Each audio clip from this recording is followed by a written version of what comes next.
دے رہے تھے کہ کس طرح ہمیں جو ہے وہ پیچھے جانا ہے اور دیکھنا ہے کہ کس طرح جو بپتسمے کی تعلیم ہے وہ کہاں سے شروع ہوئی. ہم دیکھتے ہیں کہ بائبل مقدس میں لفظ جو بپتسمہ ہے اس کا آغاز جو ہے وہ نئے عہد نامہ میں سے عام طور پر ہمارے مسیح بہن بھائی ہم سب سوچتے ہیں کہ یوحنا جو ہے بپتسمہ دینے والا سب سے پہلے اس نے بپتسمے کا آغاز کیا اور اس سے پہلے کبھی کسی نے بپتسمہ نہیں دیا. میرے عزیزو اگر آپ ایسا سوچتے ہیں تو یہ سوچ غلط ہے، کیونکہ یہاں پر دیکھیں متی کی انجیل میں اگر ہم چلے جائیں، متی کی انجیل اور اس کا 3 باب اور اس کی 4 آیت لکھا ہے کہ یوحنا اونٹ کے بالوں کی پوشاک پہنے اور چمڑے کا پٹکا اپنی کمر سے باندھے رہتا تھا اور اس کی خوراک ٹڈیاں اور جنگلی شہد تھا. اس وقت یروشلم اور سارے یہودیہ اور یردن کے گرد و نواح کے سب لوگ نکل کر اس کے پاس گئے اور اپنے گناہوں کا اقرار کر کے دریائے یردن میں اس سے بپتسمہ لیا. مگر جب اس نے بہت سے فریسیوں اور صدوقیوں کو بپتسمہ لینے کے لیے اپنے پاس آتے دیکھا تو ان سے کہا کہ اے سانپ کے بچوں، تم کو کس نے جتا دیا کہ تم جو بپتسمہ لو اور توبہ کرو؟ اب بات یہ ہے کہ بپتسمہ جو وہاں پر یوحنا نے شروع کیا، اگر یوحنا نے ایک نئی چیز شروع کی تھی یا یوحنا جو پہلا شخص تھا جس نے بپتسمے کا آغاز کیا یا انیگریٹ کیا، تو فریسی جو اور فقی جو تھے اور جو توریت کے اور شریعت کے جو استاد تھے، صدوقی جو تھے، وہ اتنے ریجڈ لوگ ہوتے تھے کہ وہ کبھی بھی انہوں نے آ کر اس نئی پریکٹس میں یا اس نئے عمل میں شامل نہیں ہونا تھا. سو اس کا روٹ، اور اوپر سے یسوع مسیح نے بھی کہا کہ کیا تو اسرائیل کا استاد ہو کر یہ باتیں نہیں جانتا؟ مطلب کہ بنی اسرائیل کے لیے ان باتوں کا جاننا بے حد ضروری تھا. سو بپتسمے کی تعلیم کا جو ہے وہ توریت میں، صحائف انبیاء میں اور زبور میں اور پرانے عہد نامہ کی کتابوں میں اس کا پایا جانا، اس کا ذکر ہونا بڑا ہی ضروری تھا، اور اس تعلیم کا جو بیسڈ ہونا جو ہے وہ وہاں پر بڑا ضروری تھا، کیونکہ ادروائز جو اسرائیل کے لوگ تھے انہوں نے اس چیز کو کبھی نہیں ماننا تھا اور کبھی جو ہے اس چیز پر ایمان نہیں رکھنا تھا، جیسے بہت ساری اور باتوں پر انہوں نے ایمان نہیں رکھا.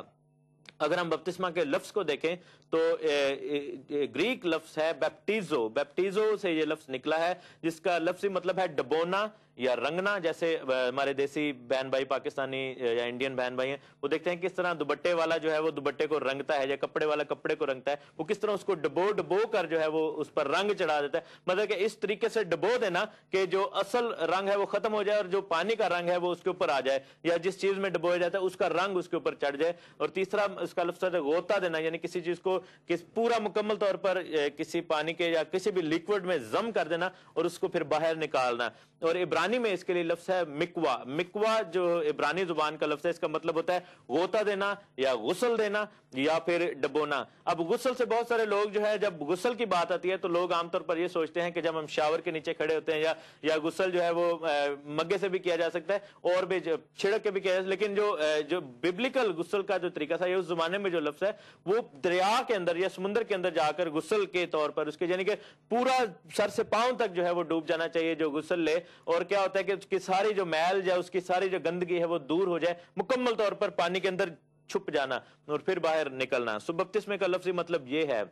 اب بات یہ ہے کہ کیا اسرائیل کے لوگوں کو اس چیز کی سینس تھی کہ بپتسمہ جو ہے وہ پرانی چیز ہے اور اس کا نشان جو ہے وہ مسیح میں آ کر پورا تھا؟ کیونکہ یسوع مسیح نے ایک بات کہی تھی کہ توریت اور انبیاء کی تمام باتیں جو ہیں وہ میرے بارے میں اشارہ کرتی ہیں. موسیٰ نے میرے بارے میں کہا ہے، یوحنا کی انجیل میں لکھا ہے، اور خداوند یسوع مسیح نے 8ویں باب میں کہا کہ موسیٰ میری بابت کہتا ہے. سو یہ ہے کہ یہ چیزوں کا ذکر ہونا وہاں پر، اور وہاں پر اس چیز کا جو ہے وہاں پر آنا بہت ضروری ہے. اور میرے ساتھ دیکھیں اگر ہم جائیں کہ پہلا کرنتھیوس کے 10ویں باب میں، فرسٹ کرنتھیوس چیپٹر 10 میں، اور اس کی پہلی 4 آیتیں پڑھیں. لکھا ہے کہ یہ پولس بات کر رہے ہیں، لکھا ہے بھائیو میں تمہارا اسے نا واقف رہنا نہیں جانتا کہ ہم سب باپ دادا، ہمارے سب باپ دادا بادل کے نیچے تھے اور سب کے سب سمندر میں سے گزرے، سب ہی نے اس بادل اور سمندر میں موسیٰ کا بپتسمہ لیا. اب یسوع کا بپتسمہ بھی ہے، یوحنا کا بپتسمہ بھی ہے، پھر موسیٰ کا بپتسمہ کی بات بھی آ رہی، یعنی کہ جب وہ سمندر میں سے گزرے، پانی کے اوپر بادل بھی تھا اور وہ بادل جو ابر تھا وہ یعنی کہ پانی کے اندر سے وہ گزرے. جس طرح نوح کی کشتی جو ہے، وہ نوح کا بپتسمہ بھی بائبل میں اس کا بھی ذکر ہے کہ کس طرح نوح کی کشتی تھی اور وہاں پر پانی پانی تھا، اوپر بھی پانی نیچے بھی، اور وہ زندگی کو پا گئے. یعنی کہ بپتسمہ جو ہے وہ ایسا نشان ہے کہ موت کے اندر سے گزر جانا اور زندگی کو حاصل کرنا. اور ہم دیکھتے ہیں کہ بائبل مقدس میں کس طرح اس کا ذکر ہے خوبصورت طریقے سے.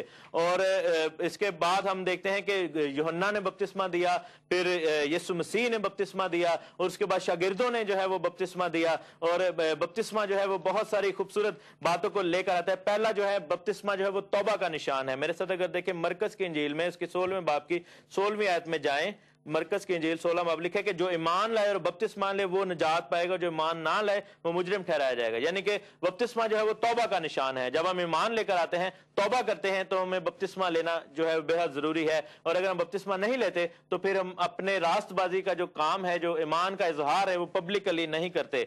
इस तरह जिस तरह यीशु मसीह ने पब्लिकली जो है अपना हमें कबूल किया है, हमें भी चाहिए कि पब्लिकली इस चीज का इजहार करें कि अब हम ईमानदार हैं। दूसरा जो बपतिस्मा निशान है वो शागिर्द होने का निशान है। जब हम बपतिस्मा लेते हैं तो खुदावन के शागिर्द होने के लायक ठहर जाते हैं। मत्ती की इंजील 28वें बाब की 19वीं आयत में लिखा है कि आसमान और जमीन का कुल इख्तियार मुझे दिया गया है, बस तुम जाकर सब कौमों को शागिर्द बनाओ और उनको बाप और बेटे और रूह कुदस के नाम पर बपतिस्मा दो। यानी कि अगर हम बपतिस्मा लेते हैं तो हम खुदावन यीशु मसीह के शागिर्दों में, डिसाइपल्स में शामिल हो जाते हैं। सो ये हमारे यानी कि पैदाइश का, अब जैसे मैंने बताया कि जब हम पानी से पैदा होते हैं तो हमारी पैदाइश के ऐलान का निशान है कि अब से हम जो है वो खुदावन के शागिर्द कहलाए जाएंगे। और फिर हम देखते हैं कि किस तरह यीशु मसीह ने भी यूहन्ना की इंजील 3 बाब में उसकी 22वीं और 23वीं आयत में अगर हम देखें तो वहां पर शागिर्दों को बपतिस्मा दी और अपने शागिर्द किए। लिखा है कि इन बातों के बाद यीशु और उसके शागिर्द यहूदिया के मुल्क में आए और वो वहां उनके साथ रहकर बपतिस्मा देने लगा यीशु मसीह। और यूहन्ना भी शालीम के नजदीक एनून में बपतिस्मा देता था कि वहां पानी बहुत था और लोग आकर बपतिस्मा लेते थे, क्योंकि यूहन्ना उस वक्त कैद में नहीं डाला गया था। तो यह है कि यीशु मसीह ने भी शागिर्द होने के लिए, यानी शागिर्द करने के लिए बपतिस्मे दिए और अपने शागिर्दों को खुदा यीशु मसीह ने अपने हाथ से बपतिस्मा दिया। और जितने लोगों ने यीशु मसीह से बपतिस्मा लिया वो उसको उस्ताद मानते थे, शागिर्द मानते थे। और जो लोग यूहन्ना से बपतिस्मा लेते थे वो यूहन्ना को अपना उस्ताद और शागिर्द कहते थे।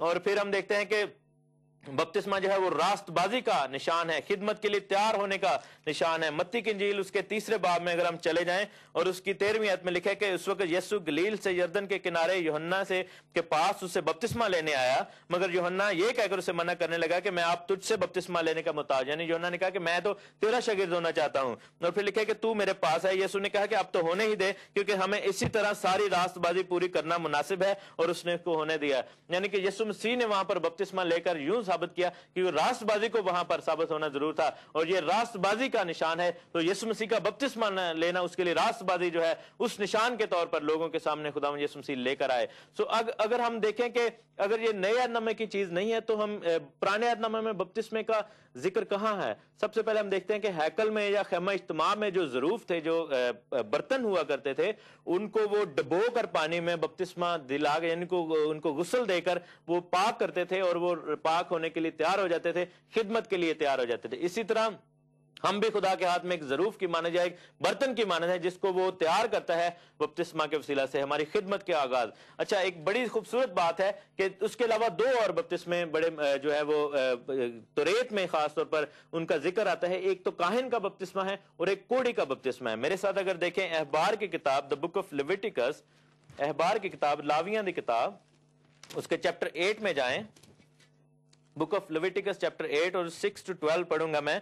लिखा है कि फिर मूसा ने हारून और उसके बेटों को आगे लाया और उनको पानी से गुस्ल दिया, यानी कि मिकवा, टू बैप्टाइज देम, उनको पानी के अंदर जो है वो गुस्ल दिया और उसका कुर्ता पहनाकर कमर बंद लपेटा। और फिर आगे देखते हैं कि किस तरह उनकी जो है वहां पर तैयारी की। और फिर 12वीं आयत में लिखा है कि मसा करने के तेल में से थोड़ा सा हारून के सर पर डाला और उसे मसा किया ताकि वो मुकद्दस हो, यानी कहानत के लिए वो तैयार हो गया। और उसके बाद लिखा है कि उसने 23वीं आयत में अगर हम जाएं 23 वर्ष में, उसने उसको जो है मेंढे को ज़बह किया और मूसा ने उसका कुछ खून लेकर उसके हारून के दाहिने कान की लो पर, दाहिने हाथ के अंगूठे पर और दाहिने पांव के अंगूठे पर लगा दिया और उसको जो है वो उसके फिर मज़बा के ऊपर जो खून को छिड़का और यूं उनको पाक किया। इसी तरह अगर हम 14वें बाब में जाएं तो कोढ़ी के लिए भी एग्जैक्टली सेम जो है वो प्रोसेस लिखा हुआ है। 14वें बाब में लेविटिकस चैप्टर 14 लिखा है कि कोढ़ी के लिए जिस दिन वो पाक करार दिया जाए, शरा यह है कि उसे काहिन के पास ले जाएं और काहिन लश्करगाह के बाहर जाए और काहिन खुद कोढ़ी को मुलाहिजा करे, जैसा यीशु मसीह ने कहा था कोढ़ियों को जो शिफा पा गए कि काहिन को दिखाओ, और वो देखे कि उसका कोढ़ अच्छा हो गया। और लिखा है कि काहिन हुक्म दे के जो पाक करार दिया जाने को है उसके लिए 2 जिंदा पाक परिंदे, देवदार की लकड़ी और सुरख कपड़ा और जूफा लें। और फिर लिखा है कि बहते पानी के ऊपर उस परिंदे को ज़बह करें। और फिर 6ठी आयत में लिखा है कि परिंदा को जो है बहते पानी के अंदर जो है वो उसको गोता दे और उसको जो है वो परिंदे को भी यानी कि उसको बपतिस्मा दिया गया। और उसके बाद लिखा है कि फिर 8वें आयत में लिखा है कि जो शख्स कोढ़ से पाक करार दिया जाएगा वो अपने कपड़े धोए, सर के बाल मुंडाए और पानी में गुस्ल करे, यानी पानी के अंदर डूब जाए और बैप्टिज्म लेके बाहर आए और 7 दिन तक अपने आप को खेमा से बाहर रखे। फिर आगे लिखा है कि वो पानी के अंदर नहाए 9वीं आयत में। और फिर आगे लिखा है कि 14वीं आयत में काहिन जुर्म की कुर्बानी का कुछ खून लेकर जो शख्स पाक करार दिया है उसके दाहिने कान की लौ और अंगूठी